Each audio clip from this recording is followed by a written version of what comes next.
فرعون نے جادوگر بلوائے ہیں حضرت موسیٰ سے مقابلے کے لیے، انہوں نے رسیاں پھینکی، سانپ بن گئے۔ اللہ نے فرمایا میرے پیغمبر آپ اپنا عصا زمین پہ رکھ دیں۔ حضرت موسیٰ نے عصا رکھا، وہ اژدہا بن گیا، ساری رسیوں کو، ان سانپوں کو کھا گیا۔ جادوگر سمجھ گئے ہم نے جادو کیا ہے، حضرت موسیٰ نے جادو نہیں کیا، یہ پیغمبر ہیں، انہوں نے کلمہ پڑھا، اسلام لے آئے۔ حضرت موسیٰ قوم کو لے کے جا رہے ہیں، آگے دریا، پیچھے فرعون۔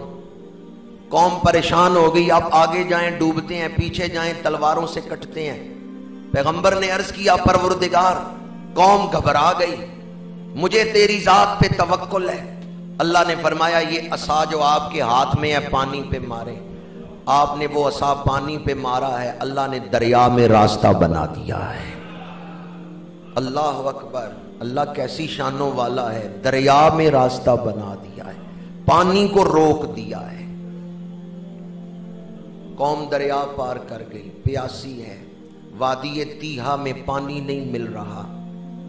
قوم آ گئی، وَإِذِ اسْتَسْقَىٰ مُوسَىٰ لِقَوْمِهِ، یا اللہ پانی عطا فرما۔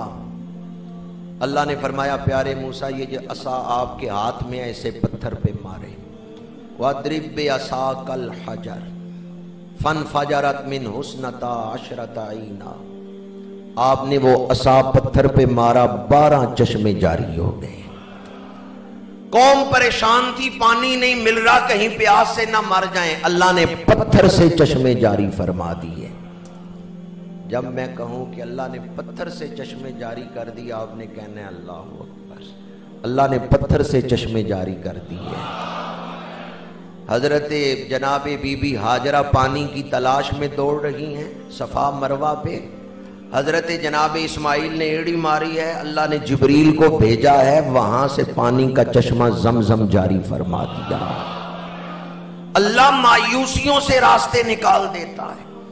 جہاں انسان پریشان ہوتا ہے کہ اب اسباب کوئی نہیں، ہماری نظر میں اسباب ختم ہو گئے کہ اب اسباب کوئی نہیں، اب کیسے بچیں گے، اللہ وہاں سے بچانے کے راستے نکال دیتا ہے۔ حضرت موسیٰ کے لیے دریا کو پھاڑا، بچانے کا راستہ نکال دیا۔ پانی نہیں مل رہا، پتھر پہ آپ نے عصا مارا، اللہ نے 12 چشمے جاری کر دیے۔ قوم نے کھانا مانگا، اللہ نے پکے پکائے کھانے نازل فرما دیے، من و سلوہ۔ یہ کہتے ہوئے اس مقام پہ اللہ اکبر کہتے ہوئے تو کئی نوجوانوں کے دل میں آیا ہوگا کہ کاش ہمارے لیے بھی من و سلوہ نازل ہو جائے، پکے پکائے کھانے آ جائیں۔ اللہ تعالیٰ نازل کر سکتا ہے، اس نے نازل کیے ہیں۔ قرآن پاک پڑھ کے دیکھیں، قوم مانگتی ہے فلاں چیز کھا کھا کے ہم تھک گئے ہیں، اور چیز ملے، اللہ تعالیٰ نے من و سلوہ نازل فرما دی۔ یا قوم بھوک کی شکایت کرتی ہے، اللہ تعالیٰ نے من و سلوہ نازل کر۔ اللہ کی قدرت کی ایک اور دلیل، ایک اور نشانی، حضرت بی بی مریم، حضرت عیسیٰ کی ولادت کا وقت آیا، وضع حمل کا وقت قریب آیا، آپ کو بھوک لگی ہے، آبادی سے باہر ہیں، کوئی چیز پاس نہیں۔ اللہ تعالیٰ نے فرمایا میری بندی اس خشک درخت کو ہلا، وَحُزِّي إِلَيْكَ بِجِذْعِ النَّخْلَةِ، حضرت بی بی مریم نے کھجور کے خشک تنے کو ہاتھ لگایا، ہلایا، ہاتھ واپس نہیں اس مقام پہ آیا، خشک درخت ہرا ہو گیا، پھل لگ گیا، پھل پک گیا اور پھل گرنا بھی شروع ہو گیا ہے۔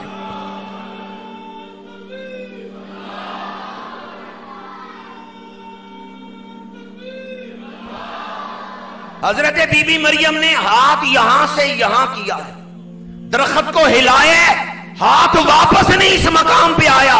وقت کتنا لگا ہے، چند ساعتیں، تھوڑی سی دیر، لیکن اللہ کی قدرت دیکھیں، پلک جھپکنے میں خشک درخت کو ہرا کر دیا ہے، اس کو پھل لگ گیا ہے، پھل پک گیا ہے اور پھل گرنا بھی شروع ہو گیا ہے۔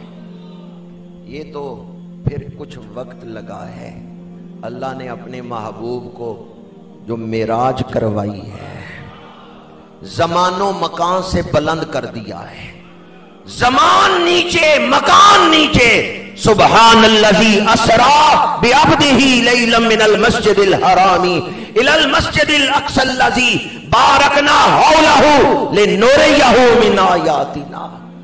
اپنی نشانیاں دکھانے کے لیے اللہ کی نشانیاں جو دیکھتا ہے وہ پکار اٹھتا ہے اللہ سب سے.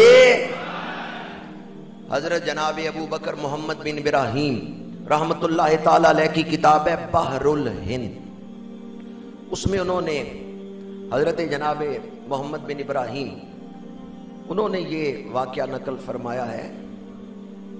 وہ فرماتے ہیں کہ ایک بزرگ تھے، صاحب کشف تھے، صاحب نظر تھے، ابو قلابہ.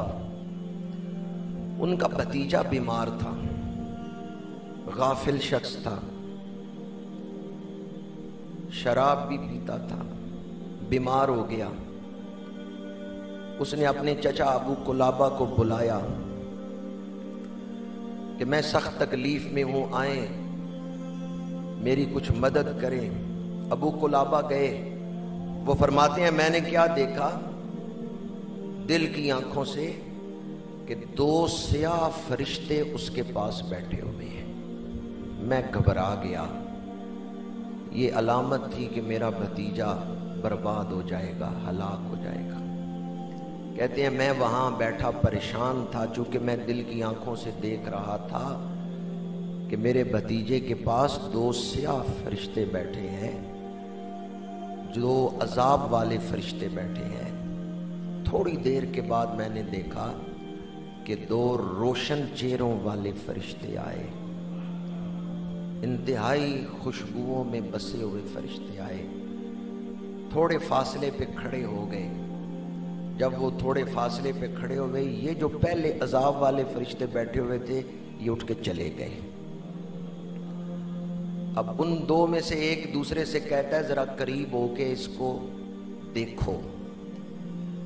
تو ایک فرشتہ قریب ہوا، اس نے اس کا منہ سونگا، پیٹ سونگا، پیر سونگے، اور دوسرے فرشتے سے کہنے لگا اس کے منہ میں تلاوت قرآن کی خوشبو کوئی نہیں، اس کے پیٹ میں روزے کی خوشبو کوئی نہیں، اور اس کے پیروں میں مسجد کی طرف چل کے جانے کی خوشبو کوئی نہیں.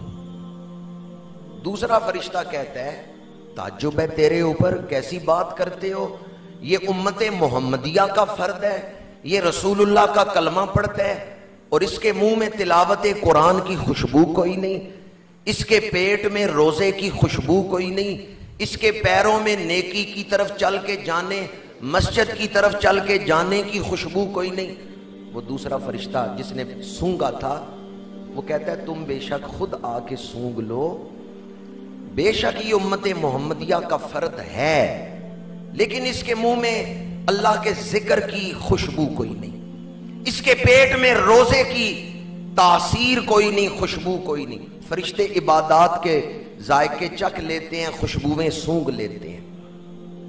اب دوسرا فرشتہ آیا، اس نے بھی منہ سونگا، پیٹ سونگا، پیر سونگے، پھر اس نے منہ سونگا، پھر اس نے زبان پکڑی، اس کو سونگا، اور پہلے فرشتے سے کہنے لگا ایک دن انطاکیہ میں، انطاکیہ ایک شہر کا نام ہے، وہاں اللہ والوں کی محفل ہو رہی تھی تو یہ اس میں بیٹھ گیا تھا. کسی بات پر انہوں نے کہا اللہ اکبر، اس نے بھی کہا تھا اللہ اکبر. اس کی زبان کے ایک کنارے پہ اس کی تاثیر موجود ہے.